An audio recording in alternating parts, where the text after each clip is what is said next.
Welcome to the TeenTix Arts Podcast, also known as TAP, a Seattle-based youth podcast that focuses on empowering youth voices through the exploration of art.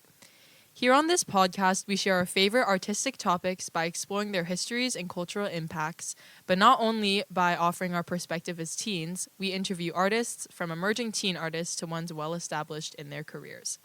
I'm Mykah. I'm Caden, and this week we'll be talking about a seemingly new art medium, junk journaling. Junk journaling is similar to scrapbooking and is typically considered as a mixed media. Spreads primarily consist of collages of upcycled junk and can include anything from movie tickets to candy wrappers.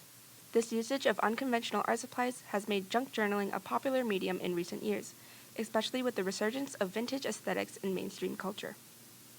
On the note of vintage, I thought that it would be interesting to note that scrapbooking, the practice that junk journaling originates from, can be traced back to the 19th century, specifically in Victorian England.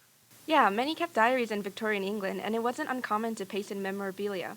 In fact, when printing companies became popular business, aesthetic prints were abundant and, more importantly, accessible. Naturally, people started to compile keepsakes like postcards, calling cards, and even advertisements next to their ticket stubs, pressed flowers, and letters.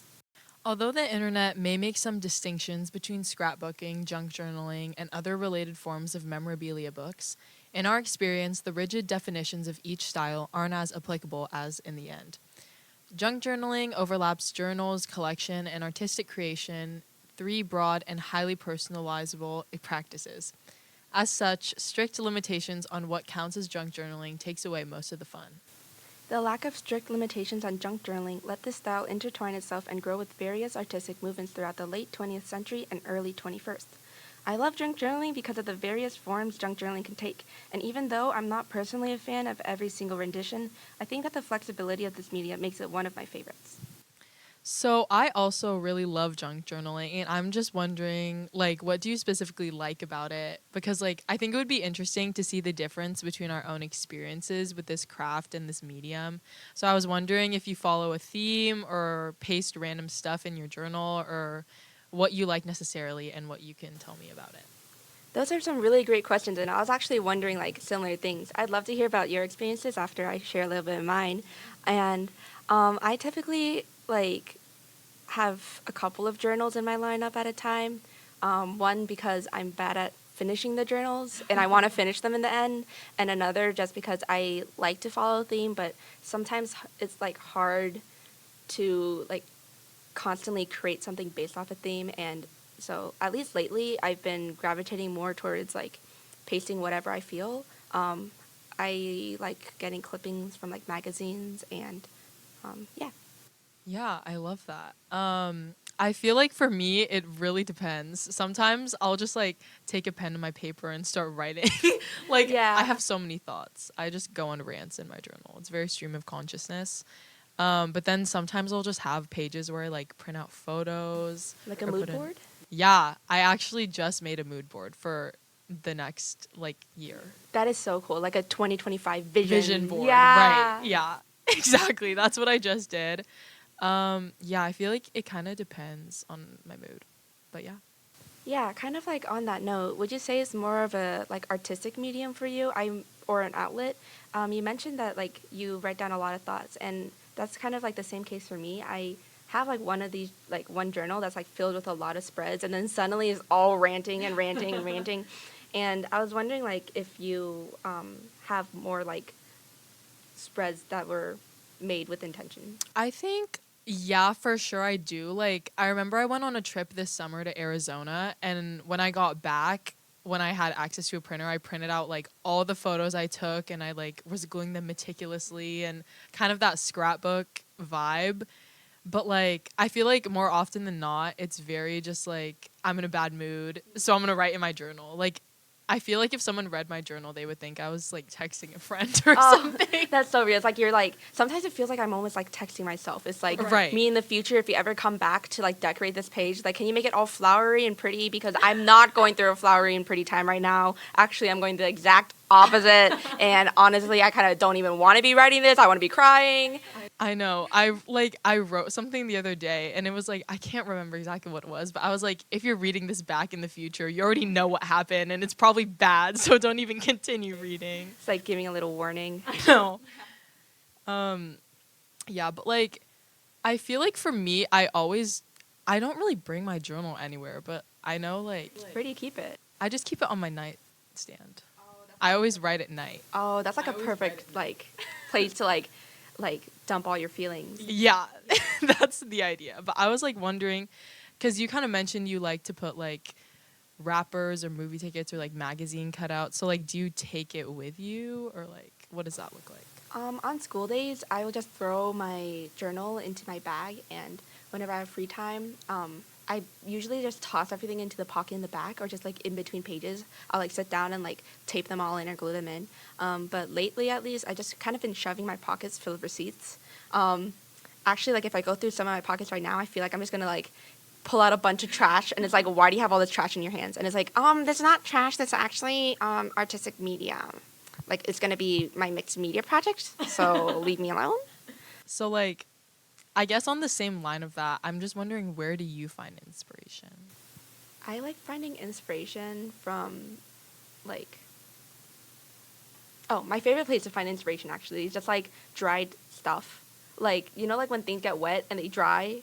Right. I really like how it, like, looks, the effect of it. Mm-hmm.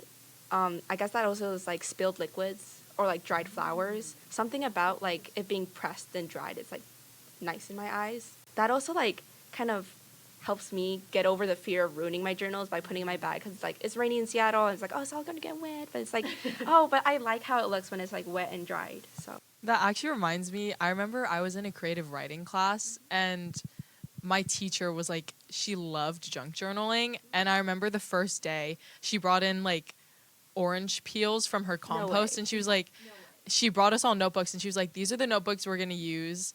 It wasn't actually really a creative writing class. It was more we all just like scrapbooked. That's awesome. That sounds like a great class. But she was like, I want you guys to rub these orange peels all over the first page, make it look really messy, because I don't want you guys to have pressure to make it look all perfect. And I was like, that's so interesting.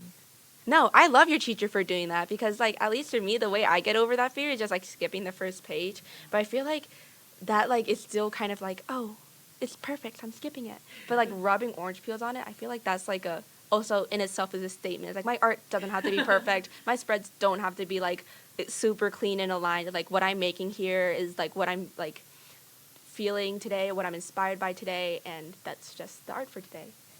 Yeah, I feel like that's just like encapsulates what junk journaling is, because I feel like the whole idea and concept is you just put random stuff in there and find beauty in random items. I guess it like also kind of like allows for a lot of like reflection and almost like mindfulness, especially if they're like smaller things that you're carrying in like your pockets or you find in your like the bottom of your bag, and then you just like get a moment to sit down and like, oh, this is what I did today. Yeah. Right? Yeah. Yeah, I love that.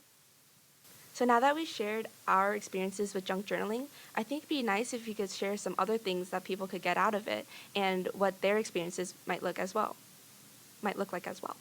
So we've mentioned that we use junk journaling to kind of process our thoughts and kind of write down daily things, but it could also be used like a travel journal, kind of like what Mykah was mentioning earlier, and it kind of gets rid of the like need to buy yourself a souvenir, at least for me.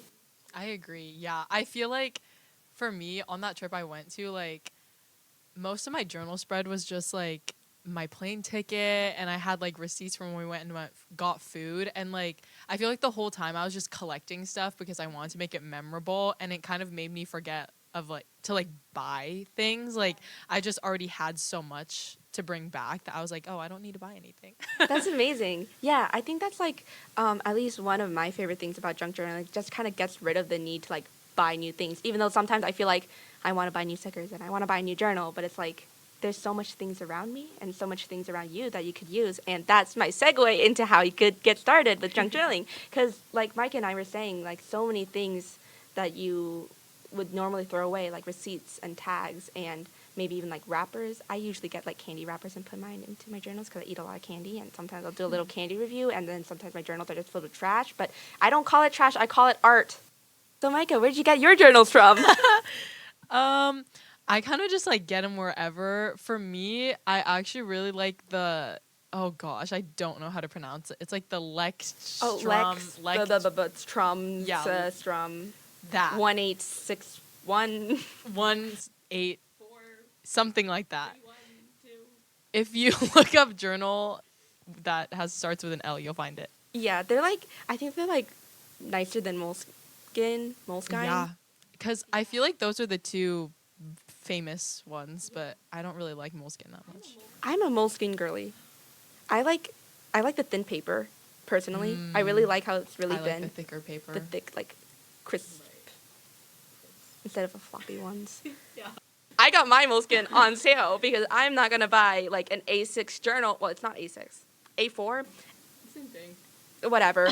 It's like a small journal for, like, $30. Like, I'm sorry, Moleskine. You could get your money at the rare, like, everywhere else. Like, not from my wallet. So, like, I usually get mine on discount. And another journal that I use, I also got that on discount. Another one I found in my mom's, like, closet. So my whole point is that your journal doesn't have to be expensive. It just has to be one that you like.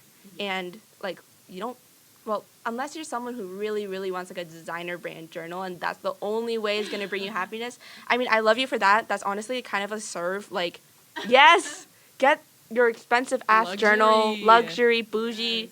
But me personally, I'm happy with my discounted Moleskine because the quality is very good. Yeah, my first 3 journals were all from the Dollar Tree. So. That's so real. And then they started falling apart. So I was like, oh. Tape them together? Yeah, exactly. Exactly. Yeah, I remember, like, duct taping composition books. Like, stay together, please. I feel like also, like, junk journaling, just, like, you can get so much out of it. I feel like, at least for me, I see the value in things so much more because I feel when I hang out with my friends and I'm saving things, they're always like, why don't you just throw that away? That's trash, whatever. But it's like, no, like, this is like a memory. This is a lifestyle, guys. It's a little souvenir. Like, every time we hang out and go get food or, like, go to a restaurant and I get a receipt or whatever, I'm like, wow, this is just, like, a documentation of us hanging out and being happy and having a good time. That is so sweet. I actually, like, really resonate with that as well because a lot of times when I'm, like, out with friends, I want to, like, remember it, but it always feels rude to, like, pull out my phone and, like, start snapping pictures. It's like, then it feels like I'm just not in the moment. I'm just, like... I know. I feel like it keeps you more present because you're, like, if I already have this, there's no need for posting on Instagram or whatever. Yeah, it's like why Instagram? I could just look at my own journal. Yeah, sometimes I use Instagram as my own little journal. Like, that's why I have, like, a spam account. I actually also relate to that a lot. Yeah. Just so we don't sound like super elitist, like journalers only, like we only use paper. No. I have a really bad screen time too. Yeah, I just got my report. It was really bad. Anyway. You don't have to, I know this is a safe space, but you don't have to be that vulnerable with us, Mykah. Yeah. Do you ever feel like having limited supply, well, it's not really limited, but kind of unconventional supplies forces you to, like, think out of the box when you're creating these spreads? For sure. Like, I feel like a lot of the time my spreads will look very similar because I'm using the same things like receipts or tickets or whatever. So it kind of makes me think like, oh, how can I make this look different? Or like, how can I make it more memorable? I feel like it definitely pushes me to be more creative and artistic. That's wonderful. I actually have, like, the opposite problem. Like, I'll see whatever's colorful and shiny and, like, a crow, I'll just, like, put it in my pocket, like, this is mine now. And then when I sit down and, like, try to put them on my notebook, it's like, these don't match. They're all colorful. Like, it looks like I went 6 different places in one day. No, I went home, and then I went to a cafe with friends, and then I went back home. And it's just not cohesive. But I think that's, like, at least my favorite part of junk journaling is figuring out how to get all these colors to work together because I just love picking up these, like, random colors. I know. And I think that that's so fun that, like, it can just, like, be whatever you want it to be. Like, it doesn't have to all look the same. It doesn't have to all look different. Like, you're just doing it to do it. Right, but how do you, like, attach things to your junk journal? Because I always, like, try to use tape, but then, like, tape is not always next to me, so. I actually always, like, carry a glue stick with me. Oh, for real? Yeah, it's, like, so random. Or I'll use, like, the rolling... I love those. ...tape that's almost, like, whiteout, but it's, like, double-sided tape. I always have one of those on me, except right now I don't have one. I mean, we were also just, like, recording a podcast, so... Right. No, I just keep it in, like, my journal pocket. Oh, my God. Just everywhere. Mm-hmm. Wait, your journal pocket's that big? Well, I just like make it that big. Oh, I just kind of shove it in there. that's so cool. Wait, I want to try that too. Yeah, because like I saw these glue pens, like they're like actual like little pens online. And I I've was like, I'm seen gonna get those. those. And because I was like, oh, I could put them in my journal, but then they ended up just like making a mess and sticking everywhere, and then I kind of ripped the page. And whoops. So yeah, that's how you could get started with junk journaling. There's so many resources online and so many like other creators that you could probably follow along and look at. And honestly, you don't even need to do that. A lot of it just figuring out what you like to do, figuring out what like you enjoy the most, and if you care about consistency, what's the easiest for you to do at all times. Okay, now that we've talked about me and Caden's experience with junk journaling and how other listeners can have their own experiences with junk journaling, I want to talk about a media recommendation. And this is something we'll do every episode of TAP. But my media recommendation for this episode is a junk journal influencer, I would say. Her name is Martina Colvey. I'm pretty sure that's how you pronounce it. You can find her on Instagram and TikTok, I think, at Martina Martian. She wrote a book called The Art of Memory Collecting. It's really cool. It has like a lot of prompts and just like things about junk journaling in it and kind of gives you insight on how you can start. She has some really beautiful spreads. And she also has an Instagram broadcast channel where she'll give you weekly prompts. So it kind of takes the pressure off having to figure out what you want to journal about when you first start out.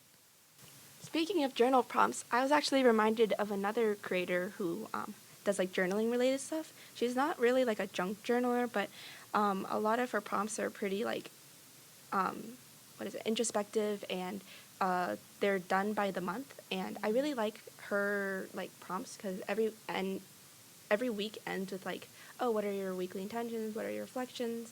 And I really like how like kind of lighthearted but also kind of thoughtful these prompts are, because I sometimes feel like some prompts are very like deep and heavy, and it's like sometimes I just want to talk about what like color snow cone I would be, because I think like stuff in the summer, like she does it matching the summers. Wait, I'm like ranting a lot about her. But her name is Melissa, and her tag is Be Wary of Pity on TikTok if you want to check her out. This was a TeenTix Art Podcast. Thank you for listening. We hope that this episode will encourage you to start your own junk journal. Thank you to everyone behind the scenes who helped make this happen. Join us next month when we talk about another artistic inspiration of one of our TAP hosts.